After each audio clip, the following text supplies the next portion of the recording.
What's up, y'all? This is Biga Boss. This is my boy. Well, not just my boy. This is my little cousin, David. You know, I mean, it's like the generation just keeps getting bigger and bigger. So from now on, there's just gonna be a Biga Boss and a Biga Boss, and so forth and so on. You know what I'm saying? So imagine what my kids are gonna look like when we got this rolling in my bloodstream. You know what I'm saying? But anyway. This right here is a little documentary that me and Chef and my boy David were going to do to let y'all know where the Biga Boss is coming from, what I'm about, the hood I grew up in, and everything. It don't look like you're going to get to see any of the crackheads or the heroin addicts because it's cold. They're like roaches. It gets cold, they hide, they die, and then summertime comes and they multiply. But right here is a house that I spent most of my childhood in. This is DJ Iron Chef's house right here. 13 years of my life. Right here, every weekend, every summer, holiday breaks, anything like that was spent right here in this yard. Wrestling, playing football, getting choke slam, power bomb, snowball fights, everything.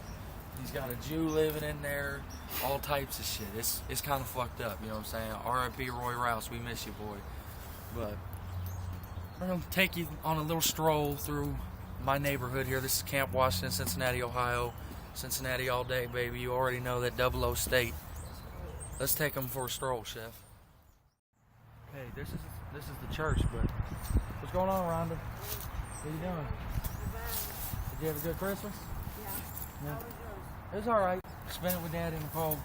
Did Nicole have a good Christmas? Yeah. I'm glad. Come here and say hi to the camera. I'm filming a documentary for my music that I do. Yeah. Just letting people see the neighborhood I grew up in. This is actually Biga Boss's little sister's mother. This is Rhonda. This is Nicole's mother here. Say hi to him.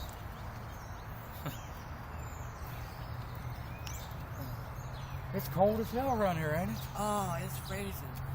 Today's my birthday. Happy birthday. I'm 20 years old today. Good. Another year you'll be able to buy beer. I can already buy beer. I've been buying beer for a couple years now. We're about to go meet my buddy George. I work with this guy. He's hilarious. Come on. By the way, that was a crackhead you just saw in that video. She is my little sister's mom. Georgie! How you doing? We got to get you in this video on film. Really? Come here. Is he filming? Yeah. This is George. I work with him 4 or 5 days out of the week. This man is always decked out, head to toe. Nicest clothes. This man has Versace shoes, Versace pants, Versace shirts, Versace hats. He has Versace toilet paper. This dude is one of my best buddies I work with. There's not a night we're not laughing, cracking jokes. We drank a beer this morning right on the clock for my birthday. Happy birthday. All right, George. Yeah. All right, well, we got some more filming to do, so we're going to get going, George. Be cool. I like that jacket. This is going to end up on the interstate.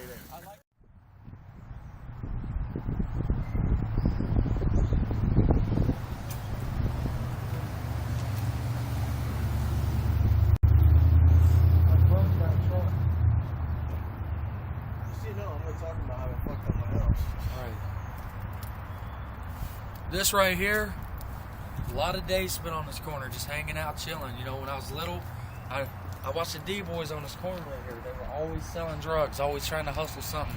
They'd be here from 7 o'clock in the morning till fucking midnight, 2, 3 in the morning. We're on the corner of Sydney and Rachel right here. This right here in Camp Washington is the home. So many days were spent right here. Right here in this building right here, me and my father lived. Right there on the 3rd floor. This is our neighborhood free store. All the homeless people and low budget people can come here and get food from the church twice a week. Now, we're going to take a stroll down the street here. I'm going to show you a little bit of my family's house, my boy David's house, which used to be my grandmother's house until it became my uncle's house. Show you a little bit more of what I came from, what he came from, what we all came from. So follow me.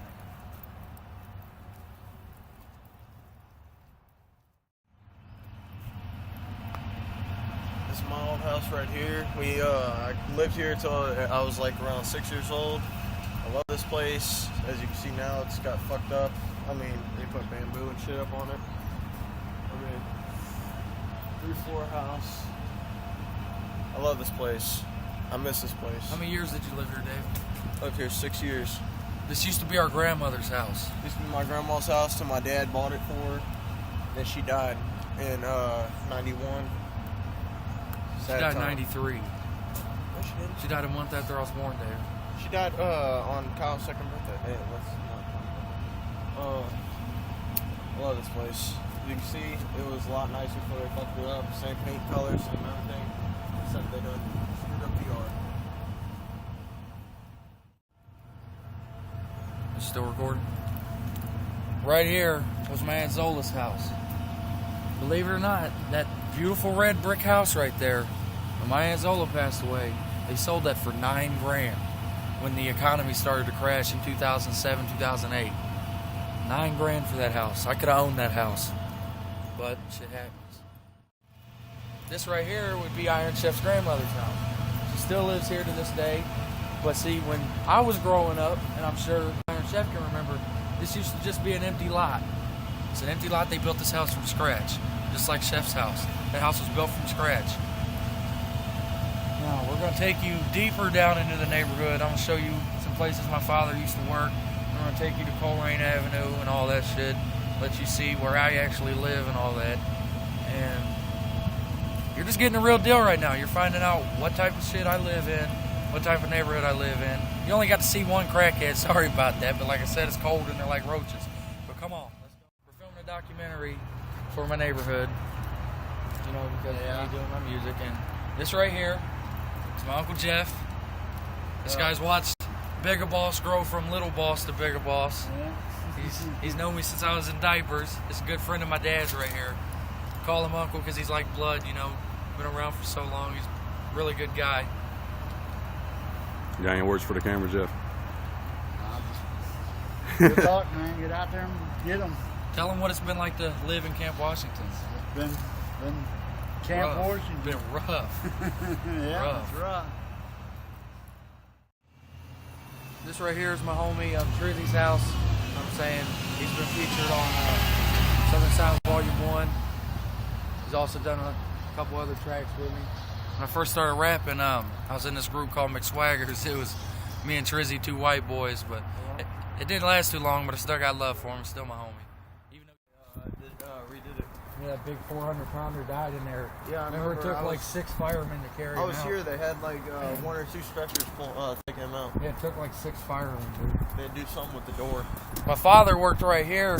It used to be Ken Meyer Meats. Now it's Northside Meats. The slaughterhouse. He used to butcher the cows in there and pack the meat. This neighborhood was known for its meat packing factories. Like, when this neighborhood first came around, all that was ever done in this neighborhood was meat packing. There was a slaughterhouse here, a slaughterhouse down the road, another slaughterhouse. Just big meat packing factory. Right here, this is where I spent a lot of time when I was a little kid. I rode my bike through here, all sorts of shit, did some really dumbass stuff. Jump ramps. Hell, we really did some dumbass shit here.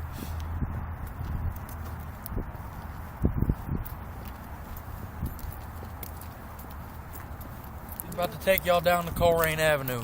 Follow us.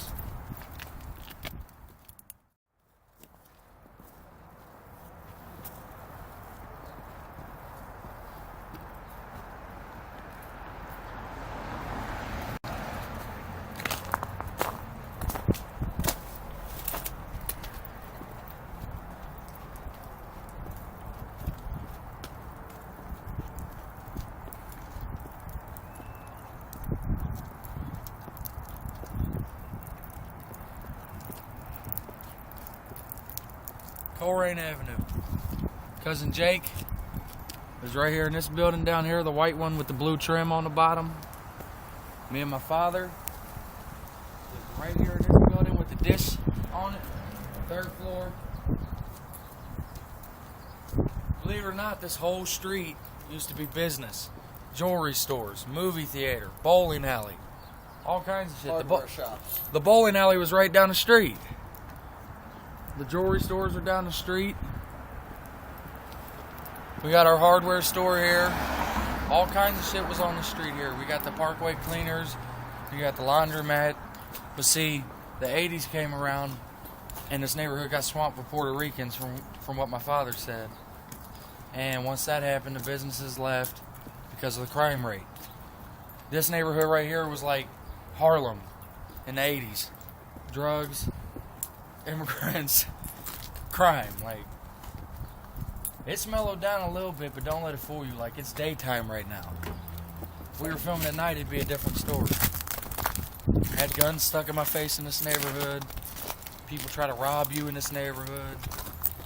You can't walk down the street without someone offering you some heroin or some crack.